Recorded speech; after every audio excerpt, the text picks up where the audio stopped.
እሺ እንዳልሽው ይሆን እንበል። እኔ ግን አንድ ጥያቄ አለኝ። ምንድነው? መቼም ከስምምነታችሁ ውስጥ አንዱ ንብረቱ እንደምታካፍዩ ነው አይደል? አዎ ልክ ነሽ። ስለዚህ ነገር ታዲያ ካሌብ እንዴት ሊያውቅ ይችላል? እኔ እንጃ። እኔም እኮ ግራ የገባኝ እሱ ነው። አንቺ አልነገርሽውም? እኔ ስለዚህ ጉዳይ አልነገርኩት። እርግጠኛ ነሽ ለልጆቹ ምንም አላልሻቸውም? አዎ አልነገርኳቸውም እማዬ። ስለዚህ ከአንቺ ከሚኪና ከብሩክ በቀር የሚያውቅ ሰው ከሌለ ለልጆቹ ማን ሊነግራቸው ይችላል? ለሌላ ሰው እስካልተናገሩ ድረስ ሶስታችን ብቻ ነው የምናውቀው። ከሶስታችሁ ማን ሊነግራቸው የሚችለው ሚኪ ነው። ምን?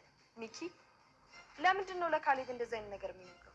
ምናልባት የልጁን አይምሮ እየመረዘው ይሆናል። አይ እንደዚህ እንኳን አያደርግም። እመኝ፣ ይሄ ስራ የሚኪ ነው። ሌላ ማንም ሰው ይሄን አያደርግም። እንደዚህማ ካደረገ አሁን የመጨረሻችን ነው። ለመሆኑ የት ነው ያለው? ሳሎን ነው መሰለኝ። ቆይ እሄድለታለሁ።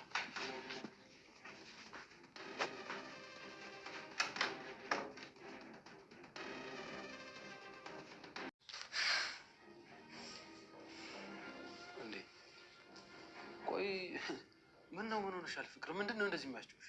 አንድ ነገር እጠይቅሃለሁ፣ ምንም ሳትዋሽ ትመልስልኛለህ። እንዴ እሺ መልስልሻለሁ ትርሲት፣ ግን አንቺ መጀመሪያ ተረጋጊ። እንዴ እኔ አሁን ተረጋግቼ ነው ያለሁት። እሺ መጠየቅ የምፈልጊው ነገር እንዳለ ጠይቂ። የምትዋሸኝ ከሆነ ግን የመጨረሻችን ነው የሚሆነው። አልዋሽሽም አልኩሽ እኮ። ለካሌብ ምን ብለህ ነግረው? እንዴ ደግሞ ምን ነገረኛለሽ? ከአንተ አፍ መስማት ፈልጋለሁ። ለካሌብ ምንድን ነው ያልከው? እኔ እስከማውቀው እንግዲህ ምንም ክፉ ነገር አልተናገርኩም። አትዋሽ ሚኪ። እንዴ ለምን ዋሻለሁ ትርሲት? እንዴ እውነቴን ነው፣ ምንም አልነገርኩትም። ብሩክ የተመለሰው ለገንዘቡ ነው። እናንተን አይፈልጋችሁም አልካችሁ አይደል? እንዴ ቆይ እንዴት ብዬ ነው ለጻ ልጅ እንደዚህ ብዬ የምናገረው ትርሲት? አረ ተይ ተይ እንጂ። እናንተ ካልነገርከው ማን ይነግረዋል? እኔ ምን አውቃለሁ? አትዋሽ አልኩ ሚኪ፣ አትዋሽ። ቆይ ግን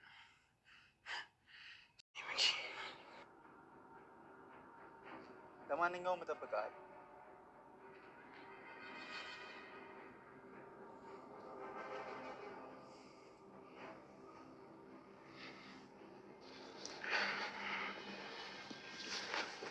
እኔ የምልህ ሚኪ።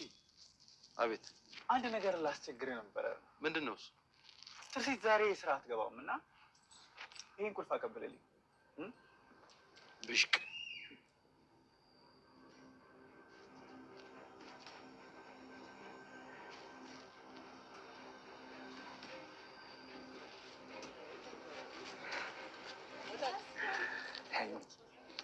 አገኘ ወይ ክቡር ስቶር ራስ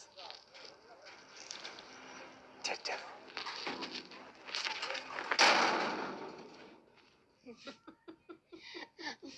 አያቴ ወይ እስቲ ተረት ንገሪኝ። ኧረ እኔ ተረት የሚባል አላውቅም። ሰላም የቻናላችን ቤተሰቦች በያላችሁበት ሰላማችሁ ይብዛ። እንኳን ወደ ቻናላችን በሰላም መጣችሁ። ለዚህ ቻናል አዲስ የሆናችሁ ሳብስክራይብ በማድረግ ቤተሰብ ሆኑ። ኪያ የተሰኘውን ተከታታይ አዲስ ድራማ ይዘንላችሁ መጥተናል ማለት ነው። ይህ ድራማ እንግዲህ ክፍል 20 ላይ ደርሷለኝ። ነገር ግን ከመጀመሪያው ጀምሬ ቅንጭብ እያደረኩ አማቀርብላችሁ ይሆናል። እስከ መጨረሻው አብራችን ተከታተሉ። ኪያ እንግዲህ አንድ ባለትዳር ሴት ከባሏ ጋር ትኖር ነበረ። እናም አንድ ቀን ባሏ ወደ ደብረ ብርሃን ሲሄድ የመኪና አደጋ ተደርሶበት በከባድ ጉዳት ደርሶበት ማለት ነው። መኪናው ሁሉ ተቃጥሎ ሞቷል ተብሎ ተነገራተኝ እና እሷ የምታውቀው ባሏ እንደሞተ ነው። እሷ ባሏ እንደሞተ ስለምታውቅ ሌላ 2 ልጆች ነበሩት ከሱ ማለት ነው። ሌላ ባል አግብታ ጓደኛውን የእሱን ጓደኛ አግብታ እየኖረች እያለ አንድ ቀን ሆነ መንገድ ስትሄድ መኪናዋ ይቆሽሽና ጫማዋ ይቆሽሽና ሹፌሩን እስኪ አንድ የጠበቀኝ ጫማዬን ስለቆሸሸ ማስጠረግ እፈልጋለሁ አለችውና ቁሞላት ጫማዋን ለማስጠረግ ስትል ከ5 ዓመት በፊት የሞተው ባሏን ፊት ለፊት አገኘችው ማለት ነው። እናም ትክስ ብላ ስታየው ሁሉ ነገር የሞተውን ባል ይመስላል ብላ በጣም ደነገጠች። እናም አናገረችው። ምልክት ከዚህ በፊት የእሷን ስምና የእሱን ስም እጁም ላይ ደረቱም ላይ ጽፎ ስለነበረ እሱንም ስታይ ልክ ባሏ እንደሆነ አወቀ። በጣም ደንግጣ ስታናግረው እሱ ግን ምንም ነገር ማስታወስ አይፈልግም፣ አልቻለም ማለት ነው። በደረሰበት አደጋ ምክንያት ያለፈውን ታሪኩ ሙሉ በሙሉ ረስቶታለኝ። እሷም ለመናገርና ለማስታወስ ብትሞክር ምንም ነገር ማስታወስ ፈቃደኛ አይደለም። ነገር ግን ከዚህ በኋላ ልጆቻችን እኔ ባለቤትህ ነኝ። ከ5 ዓመት በፊት የመኪና አደጋ እንደደረሰብን 2 ቆንጆ ልጆች እንዳሉን እና አሁን ላይ ወደ ቤቷ መውሰድ እንደምትፈልግ ነገረችው እና ፈቃደኛ ሆኖ አብረው ሄዱ ማለት ነው። ነገር ግን እዛ አካባቢ የሚኖሩ አንድ ሽማግሌ ነበሩ። እናም እሳቸው ናቸው ሲንከባከቡትና ከጎኑ ሆነው የነበሩትኝ። እናም ቤተሰቡን እሱ በማግኘቱ በጣም ደስ እንዳላቸው እና እንዳደራ ብለው እንግዲህ ሰጧት ማለት ነው። እሷም በጣም ደስ ብሏት መኪና ውስጥ ሆናም የልጆቿን ፎቶ የእሱን ፎቶ እያሳየች እንዲያስታውሳት ሞከረች። ነገር ግን አልቻለም። እናም በቃ ልጆችሽ በጣም ያምራሉ ሲላት ልጆችሽ ማለት የለብም የኔም ያንተም ልጆች ስለሆኑ ልጆቻችን በል፣ ምክንያቱም አሁን እንደሱ ስትላቸው በጣም በጉጉት እየጠበቁ እና ስለናፈቁ ልጆች ስትል ይከፋቸዋል። ስለዚህ በምንም በኩል ቢሆን እነሱን እንደምታስታውስና ነገሮችን እንዳረሳሃቸው ማስመሰል አለብህ ብላ ወደ ቤት ይዘው ሄደች። እናም ከልጆቹ ጋር ተዋወቀ ማለት ነው። ልጆቹም እንደሚያስታውስ ስላወቁ እሱን ለማስታወስ ፎቶም እያሳዩ ከዚህ በፊት ሶሎሬ ወስዳቸው እንደነበረ ከእናታቸው ጋር ብዙ ነገሮችን ሊያስታውስ ሞከሩ። እሱ ግን ምንም ነገር ሊያስታውስ አልቻለም። ልጆችሽ ግን በጣም ደስ የሚላሉ፣ ቤትሽም በጣም ያምራል አላት ማለት ነው። እናም ልጆቹ በጣም ደስ ብሏቸዋል እሱ አባታቸው ስለተመለሰ። አሁን ያለው ሚክ የሚባለው እንጀራ አባታቸው ነው፣ ከእሱ ጋር ነው የሚኖሩ። ሚክ የሚባለው ደግሞ የብሩክ ጓደኛ ነው። ከዚህ በፊት በጣም የልብ ጓደኛው ነው። እናም በህይወት እንደመጣ ነገረችው ማለት ነው። በዚህ ቤት እንደሚገኝና እንዳልሞተ ስትነግረው በጣም ደነገጠ። ምክንያቱም ጓደኛው ስለሆነ ሚስቱን ሲቀማው አንድ ነገር እንደሚያደርገው ነው የሚያውቀው ማለት ነው። ጉዳት ሊያደርስበት ይችላል።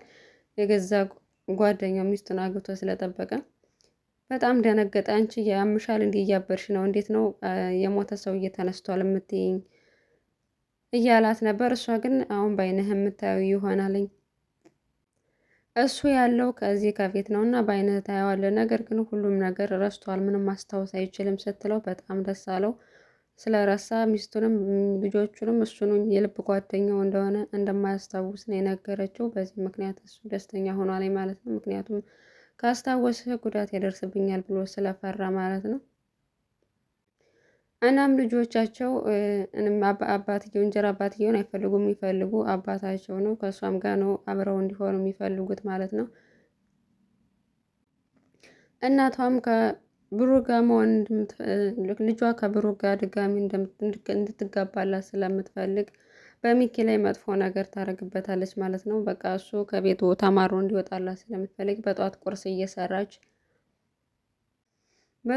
እየሰራች መጥቶ ሲያናግራተኝ ቁርስ የሰራችው ለልጆቹ ብቻ እንደሆነና እሱ ከፈለገ የራሱን ቁርስ ሰርቶ እንደ መብላት እንዳለበት ነገረችው ማለት ነው። እናም በቃ ትሪኝ ስጨርሽ ተመልሼ እመጣለሁ፣ ያንተን መጥራት አልችልም፣ ከፈለግክ ናና እዚህ ሆነ መስራት ትችላለህ አለችው። በዛውም መጥፎ ነገር ተናገረችው። ከዚህ በኋላ እኔ አንቺን ታገሰሽ ችዬሻለሁ፣ ከዚህ በላይ ግን እኔ አንቺን መታገስ አልችልም ብሎ ክፉ ደግ ተናገሩ። ምክንያቱም እሷ ከቤት ተማሮ እንዲወጣላት ስለምትፈልግ ክፉ ደግ ነገር ትናገረዋለች ማለት ነው። እናም በጧት ልጆቹ ትምህርት ቤት መሄድ ስላለባቸው ትርሲት ደግሞ በጩቤ ተወጋቸዋለች ለመጠየቅ መኪናዋን ይዛ ስለሄደች ተከስተ ልጆቹን ወደ ትምህርት ቤት ለማድረስ እየጠበቃት ነበር ማለት ነው። ሲመጣም መኪና አልነበረም ልጆቹን ወደ ትምህርት ቤት የሚያደርሱበት።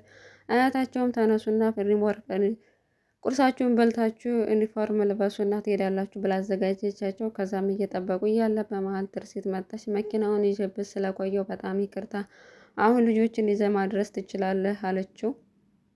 እሷ ግን ስለ ደከማተኝ ወደ ክላሷ ገብታ መተኛት እንደምትፈልግ ስትናገር ከዛ በመሀል ሚኪ መጥቶ ምግብ መመገብ አለብሽ፣ እኔ ላንቺ ብዬ የሰራሁትን ማንም እንዲበላው አልፈልግም፣ ስለዚህ ከተኛሽም እንኳን ምግቡን በልተሽ ነው የምተኝ አላት ማለት ነው። እሷም እኔ አሁን ላይ ደክሞኛል፣ ምንም አይነት ምግብ አልፈልግም ብላ ጥለው ሄደች ማለት ነው። እሷ ለንግስት የሰራሁትን ምግብ ማንም አይበለውም፣ ደግሞ ብቻዬን ብበለውም በጣም ትናደድብኛለች ብሎ ግራ ገብቶታል ማለት ነው። ተከስተም ርብቃን እራት ካልጋበዝኩሽ አብረን እራት እንብላላት። እሷ ግን ምንም ነገር ስለማትፈልገው ብሩክን ስለምትወደው ፊት አልሰጠችውም ማለት ነው። እሱ ግን አንድ ቀን እኔን መከተልሽ አይቀርም፣ ይችን መግደርደር እናቃታለን እያለ እየዛተባት ነበረ። በሌላ በኩል ህፃኖቹ አባታችን እኛን ስለሚወደን ሳይሆን ብሩን ሀብቱን ለመካፈል ነው የመጣው የሚል አስተሳሰብ እንዳደረባቸው አያቶ ሰማች። ይህንም ሄዳ ለእናታቸው ተናገረች። እናትየውም በጭራሽ እንደዚህ አይደለም፣ እናም አባታቸው ልጆችን እንደማይወዳቸው እና ለብር ብቻ ሲል እንዴት አረቀሽ ነግረውኛል ብላ ስትላተኝ፣ እንዴት እንደዚህ ሊያውቁ ቻሉ? እንዴት ሊያስቡ ቻሉ? ስትላት፣ አንቺ ልጠይቅሽ እንጂ ለምንድን ነው የታረቀች ስትለው፣ እሱ እኛን ስለ አይወደንም ማለት አይደለም፣ ነገር ግን ብሩክ ሚኪ ጓደኛው እንደሆነ ሲያቅና ሲያስታውስ ነው እኛን ይጠላን። ግን እንደዚህ ብሎ የነገራቸው ማን ነው ብሎ ሲሉ፣ አሁን እሷም የነገራቸው ሚኪ ነው የነገራቸው እንደዚህ ብሎ ብላ እናቷ ስለነገረቻት ቀጥታ ሚኪን ሄዳ ለማናገር ሞከረች። ሚኪንም ሳትዋሽ ንገረኝ፣ አንተ ልጅ አባታቸው አይወዳችሁም ብለህ ለገንዘብ ነው የመጣው ብለህ ነግራቸዋለሁ ስትለው፣ በጭራሽ ህፃን ልጅ ላይ እንዴት እንደዚህ ነገር አድርጋለሁ?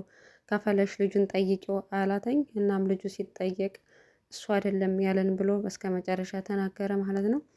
ቀጣዩን ክፍል ይዘንላችሁ ምንመጣ ይሆናል። ውድ ቤተሰቦቻችን አብራችሁ እስከ መጨረሻው ስለቆያችሁ እናመሰግናለን። በያላችሁበት ሰላማችሁ ይብዛ።